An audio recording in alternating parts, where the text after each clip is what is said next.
Let me enter into this conversation by giving a historical context. In the month of May 1963, the leaders of the then independent African countries assembled in Addis Ababa, Ethiopia. And many speeches were delivered, and the thrust of all the speeches was that African countries, having regained their independence, their primary focus and objective was to ensure that they exercised their regained mandate for the benefit of the people, to ensure that the people were liberated from ignorance, disease, and poverty. On the 24th day of May, perhaps the most powerful speech ever made by an African leader was delivered by Ghana's Kwame Nkrumah. And he reminded the leaders who were present on that day about a number of things. One, he told them that not to delude themselves, that by regaining their independence, the erstwhile colonizer would recoil and remain inactive. That in fact, the erstwhile colonial master was going to be more pernicious, but in a very subtle way. Kwame Nkrumah was right. He reminded his audience that going forward it was necessary and indeed urgent that Africans should begin to think as one whole, because if they remained in disunity, they would remain weak and vulnerable and therefore susceptible to manipulation. Kwame Nkrumah was right. He reminded his audience that because many of, if not all, of the African countries were artificial, they were created in Berlin, and the boundaries were artificial.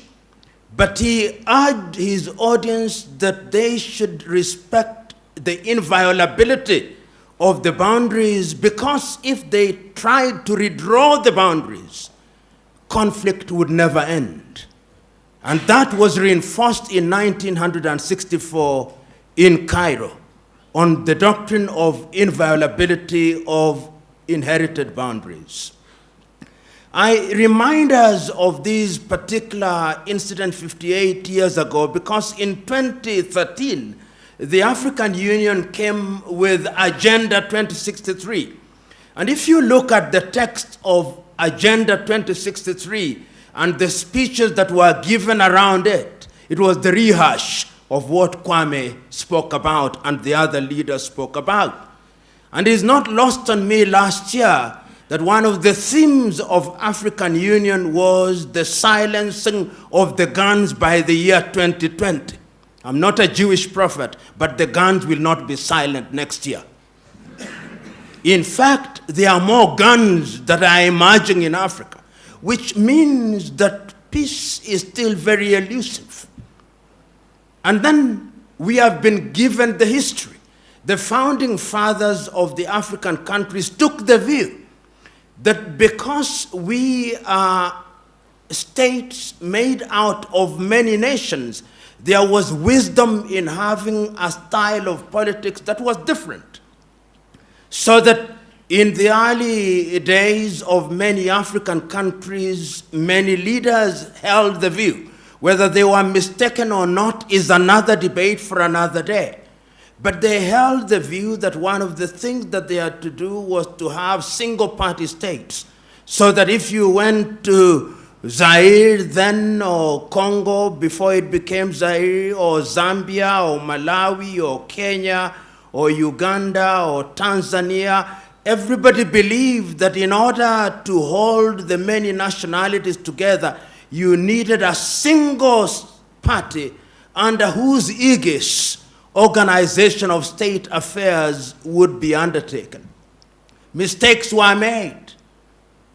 And then the conceptual West convinced us that our salvation could only come from something they call democracy. And I'm using the word very deliberately, something they call democracy, which they defined. And they defined it in English, if you are colonized by the English. And they defined it in French, if you are colonized by the French. And they defined it in Portuguese, if you are colonized by the Portuguese. And they defined it in Spanish, if you are colonized by the Spaniard. We never defined it in Kinyarwanda. No. It was never defined in Igbo or Yoruba. And we were told after the collapse of the Soviet Union that democracy was equals to 1, multi-party politics, 2, periodic elections, 3, limitation of terms of the presidency. That is how the conceptual West defined it for us. And we who have had the advantage, if it is an advantage at all, of being educated in the West, there is a sense in which our thought processes are also confined by those definitions. However much we want to free ourselves, we find our default mode being how we were trained. So when we define democracy, we are also caught up in this box. Sometimes we tell ourselves to think outside of the box, but the true north of our thought processes still remains the box. We never think without the box. So when we talk about peace in Africa, and we talk about adversarial politics, we are not talking about anything that is African. The political party is not African. It is something that we inherited. You know, in the United Kingdom, they talk about the loyal opposition, loyal to the monarchy. Because there is a process. Permit me to say at this stage that Africa deals with diversity much better than Europe. Much better. If you look at your typical European nation, the Dutch is the Dutch, largely. The Swedes are the Swedes, largely. The Norwegians are the Norwegians, largely. The Finns are the Finns, largely. And where they have many ethnicities, they don't do very well. Ask the Spaniards if you doubt me. Where they had many nations in Yugoslavia, ask them. They created many nations to create pure ethnicities. But African nations have succeeded thus far in working with diversity in very unique circumstances where the conceptual West, despite their protestation to the contrary, are always interfering in our affairs in a very subtle manner. When we are holding election, they will deny it. But there is a way in which they are always moving in a subterranean fashion. Because the thesis still is that you divide them in order to rule them. That is the thesis. We don't say it as loudly as we should because we want to be politically correct, and I refuse to be correct. And this is exactly what Kwame Nkrumah warned us about. And the political party therefore lends itself to that manipulation. We will be persuaded, because it is us who have gone to school who form political parties, we will be persuaded to form outfits. And in many African countries, these outfits are formed on the basis of ethnic affiliation. Your typical African political party is simply an assembly of ethnicities. And in many African nations, you will discover that what we call elections is simply an ethnic census to determine which ethnic group is larger than the other. It is Julius Nyerere of Tanzania who said it. He said that the tragedy of Africa is not what the song is, not the song that is being sung, but who the singer is. And what he meant was very clear, that you may have an agenda that is good for your nation, but if you do not come from a particular ethnic group, those who will follow you will not be from your ethnic group. You may sing the best song, But when you look back, you'll discover that it's only people from your ethnic group who are following you. And when you have such a situation, the design is inherently conflictual. And that is why, therefore, when you look at Africa today, you discover that after every election cycle in many African countries, there is conflict. Because you go into the election, or the political parties go into an electoral process on the basis that we must win, and if we don't win, the elections have been rigged. In other words, we place so much premium on the presidency, and you'll see in many African countries, entry into government is like winning a lottery. It is winning a lottery because it gives you access to resources. And therefore people claim the president. If you are in a country, you say, and one of your own means a son, they are normally sons. One of your own sons has won the presidency. The tribe celebrates, from the herdsman to the professor, from the fisherman to the intellectual, because we have now won the presidency. We have won the lottery. We will have ministers. We'll have all this, and everybody else feels excluded, and that generates conflict. And we have seen it, whether if we don't see it in Gabon, we see it in Guinea-Bissau. If we don't see it in Guinea-Bissau, we see it in Kenya. If we don't see it in Kenya, we see it in South Sudan. So that in South Sudan, if one were to ask them, what is the problem? The contest is of an ethnic kind. They are contesting because one of our own must occupy the state house. And that is why, therefore, you see, under the guise of democracy in a number of African countries, we create offices which are sinecures. You will have a president, you'll have a deputy president, you'll have a second deputy president, you'll have a prime minister, first prime minister, first second prime, all those useless offices which make no sense, because you have to appoint people into those offices and give them a motorcade so that when they go to their villages, they look important. And the people own them as ours.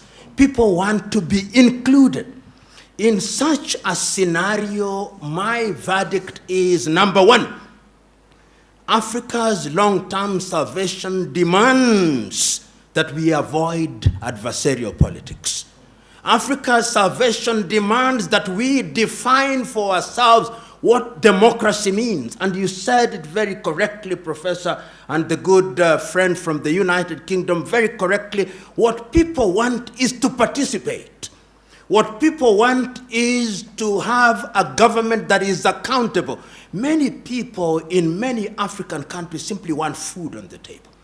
Many people in many African countries simply want to have access to health care. Many people simply want good education. Young men and women in Africa simply want opportunities for innovation and invention. And they want a government that creates an environment where that can be achieved.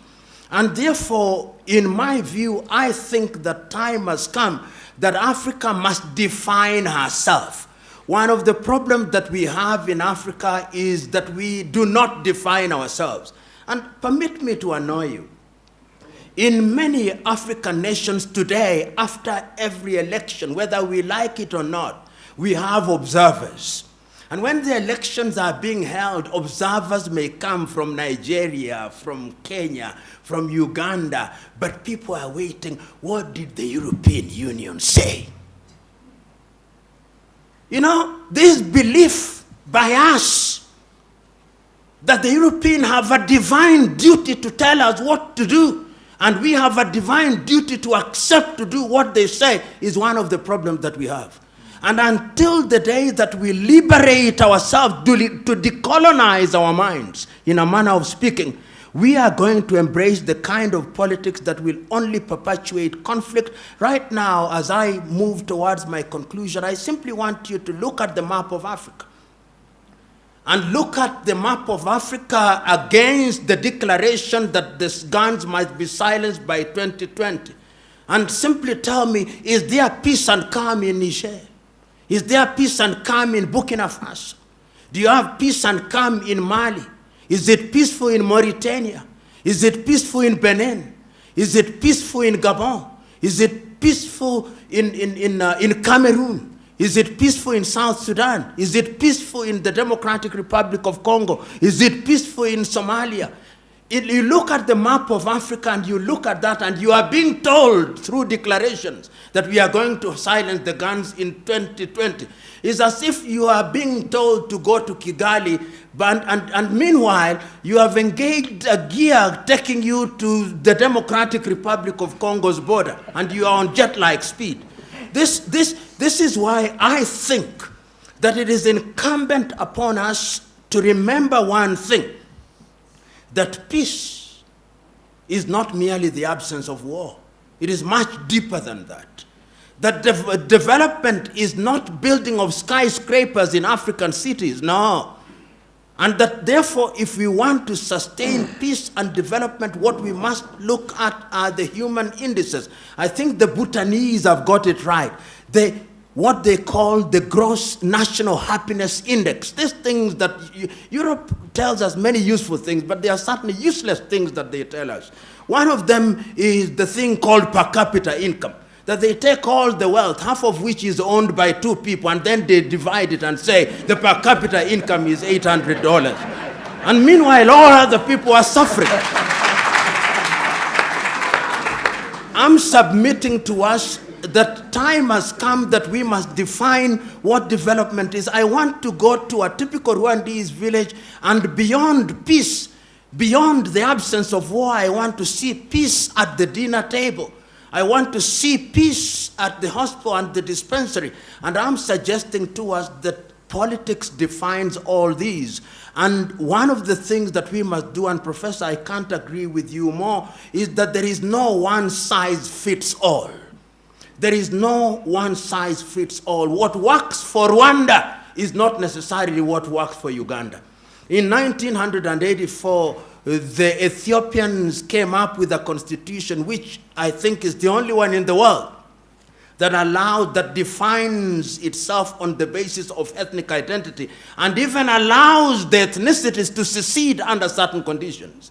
Whether it has worked or not, I think the jury is still out. But they recognize the fact that ethnicities are real. And if we continue to delude ourselves in Africa that ethnicities are unreal, we are cheating ourselves. Even the United States of America nowadays, when you hear them talking about the vote, they talk about the Hispanic vote.